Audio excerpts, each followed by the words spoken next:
Hello everyone, it's Yvonne back to do your bonus read.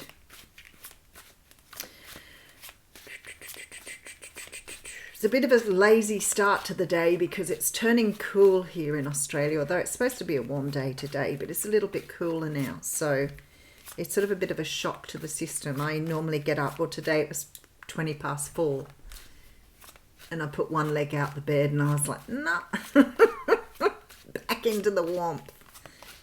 I don't like the cold at all. Don't like facing the cold days. All right. Oh, which reminds me too, you know, there's a lot of sort of mix up when we go back off daylight saving, especially if I'm dealing overseas and dealing with overseas. And a couple of the things I do, obviously, I am dealing with you in other countries. So just check your times again. I'm in Australia and, well, all of Australia would be on the same time, I think, at the moment now. So,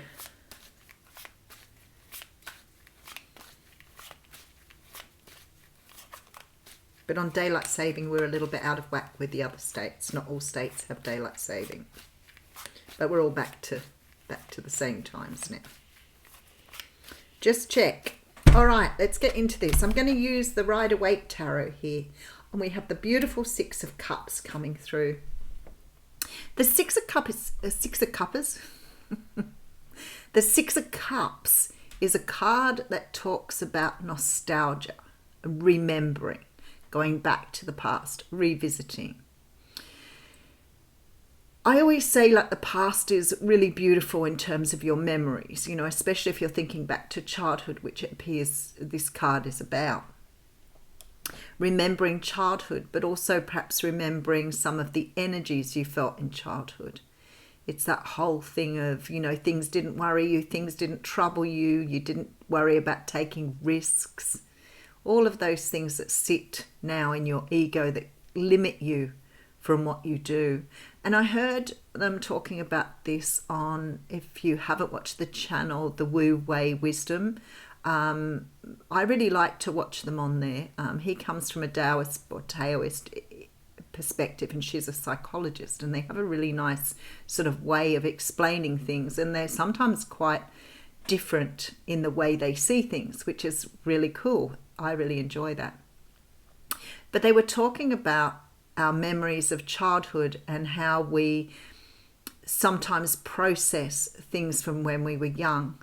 And they talk about the inner child stuff, and he always refers to the ego as the inner child.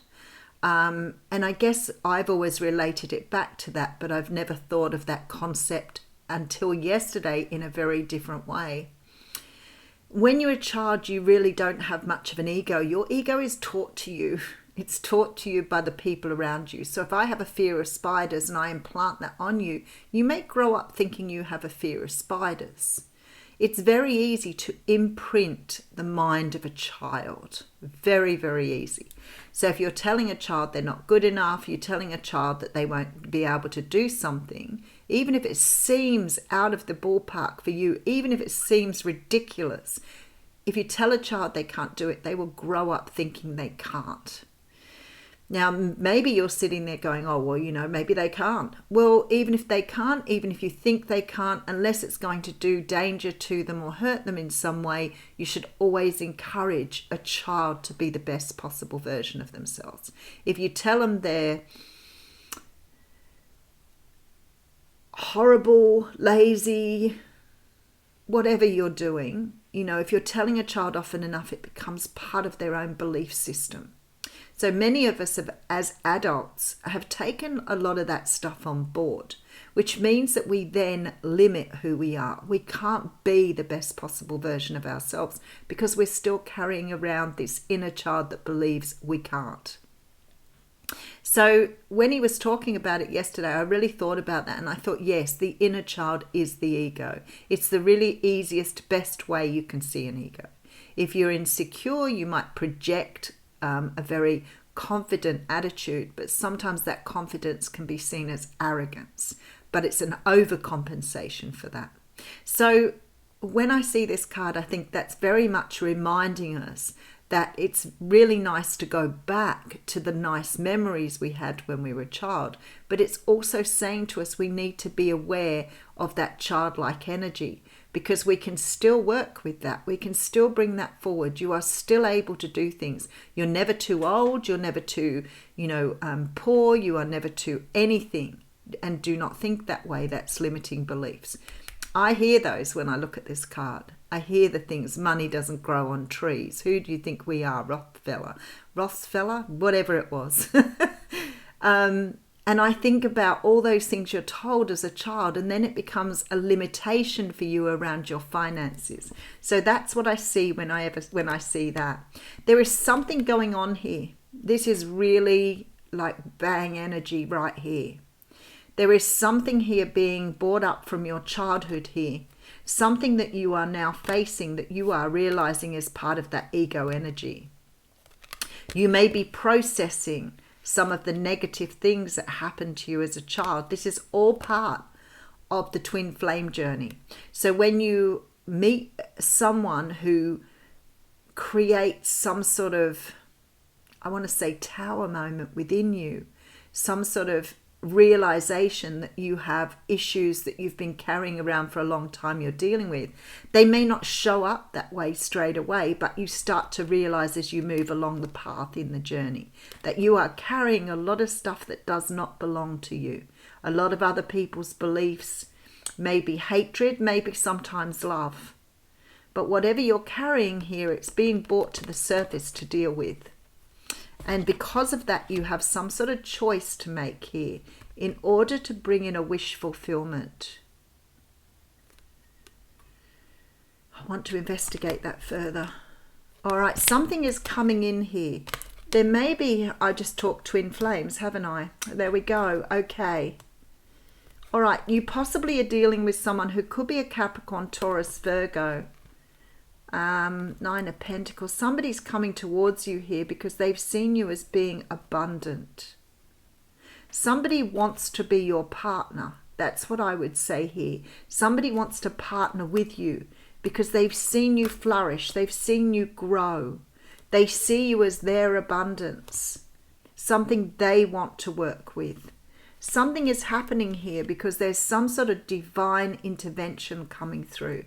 I feel like you may have not spoken to this person for a while. They may have ghosted you.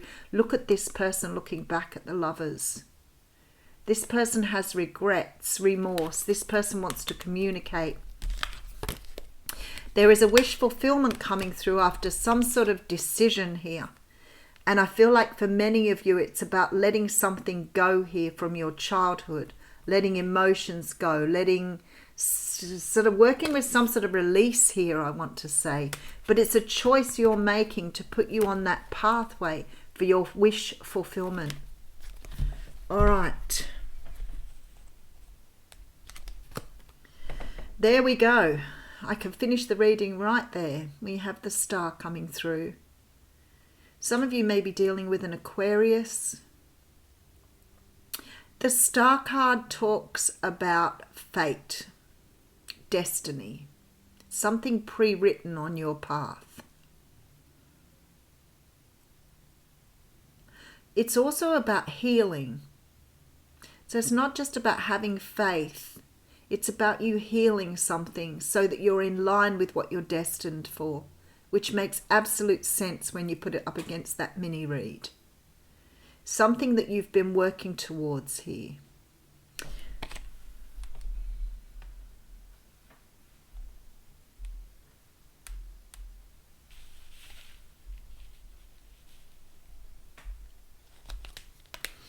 You could be working towards a Leo, Sag or Aries here.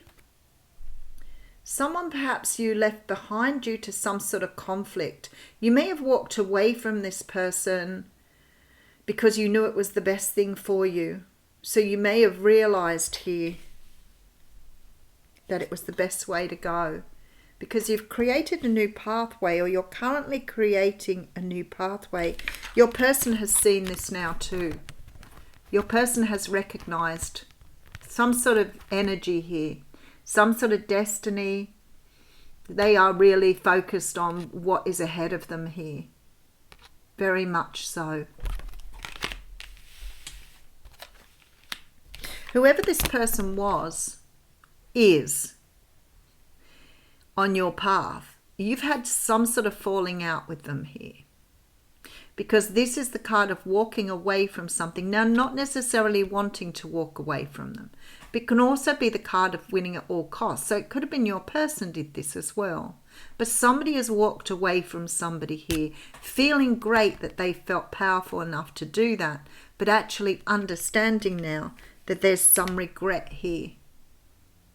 Now that they understand the connection. Things are about to take a new direction. This person may have realized here that you are their world. All right, and in they come. In they come, apparently. All right, with the sun. Oh, strong Leo energy here. You may be dealing with someone who's a Leo, who has strong Leo placements. Look at that, another Leo card. All right, we have 4 Leo cards on the table.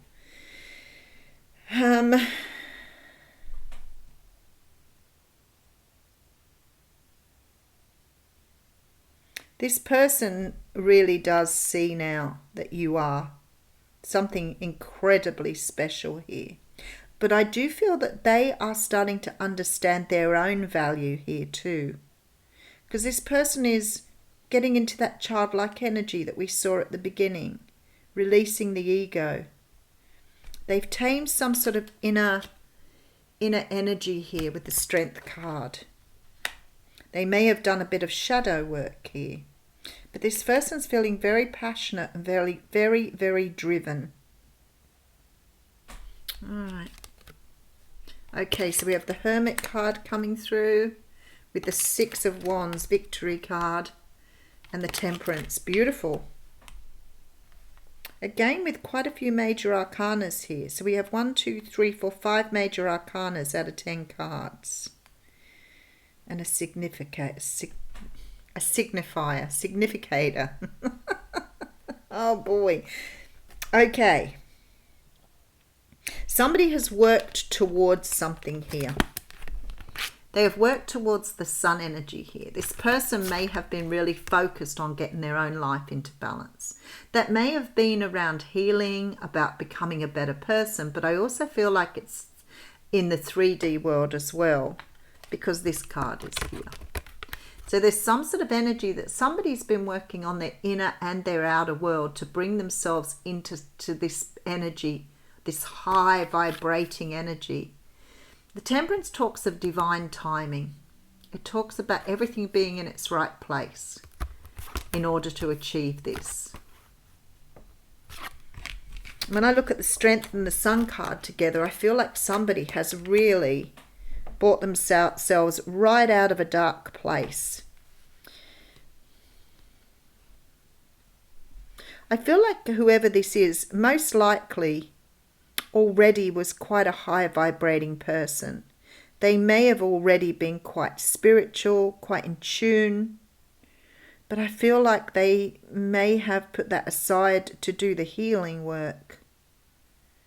Because there's almost this energy of closing down in order to open up with this sun. So very much this energy of going very deep inside to understand themselves here. So they may have even gone to counselling. This person may have had a very difficult childhood with that 6 of Cups up front. And they may have had to heal a lot of stuff from the childhood that have manifested into the ego. Can be such a difficult journey when you have to understand why you've sort of gone through the lessons you have to get to where you are. I think if most of us had understood it, we would have all done that work a long time ago. It's sort of hard fronting up to your demons. But this person's done that because they're seeing this light now. All right, let me just go back and have a look at the beginning. All right, so somebody here, I love it because we have the sun here in the main reading, we have the moon here. So something has definitely been enlightened for somebody who's gone back to work on their past energies. There is some decision that needs to be made in order to get wish fulfillment here.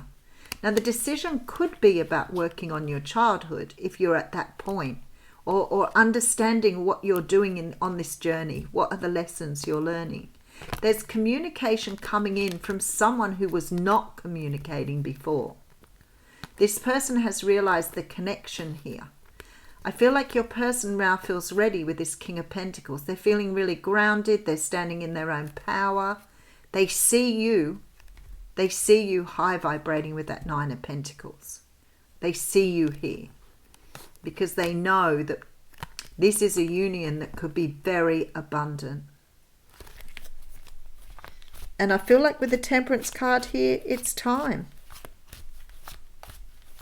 I feel like many of you are moving towards someone now.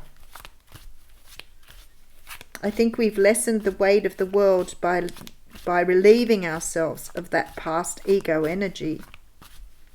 It's making the world a lighter place.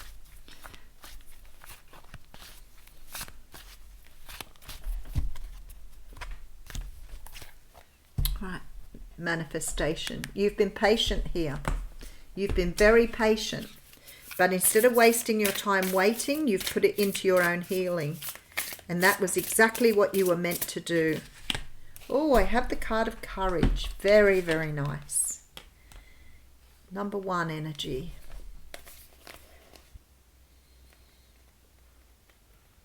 I like it. I like it a lot. All right, this is called taking a risk. A man in armour holds a sword at his side, ready to enter a dark forest. This is a time of great personal strength for you. Whether you realise it or not, you're ready to take a risk and attempt a new adventure. If you've been thinking about taking a chance on something, now is the time to face it. Perhaps there's a challenge you'd like to meet, or something you've been longing to express. It may be a time to go public about an interest you've been pursuing. Even if you feel hesitant at first, this card is telling you that the time is right. You are moving into an energetic cycle where you feel your strength more deeply. There is a core of power coming from your own eternal soul, and you can feel the boundless courage that already lies ready within your heart center. Breathe deeply and take that next step. Know that you can trust this core of inner strength to guide you in this exciting time. Well, somebody's getting the call there, aren't they? That's for sure. All right, I'll leave you with that. Thank you.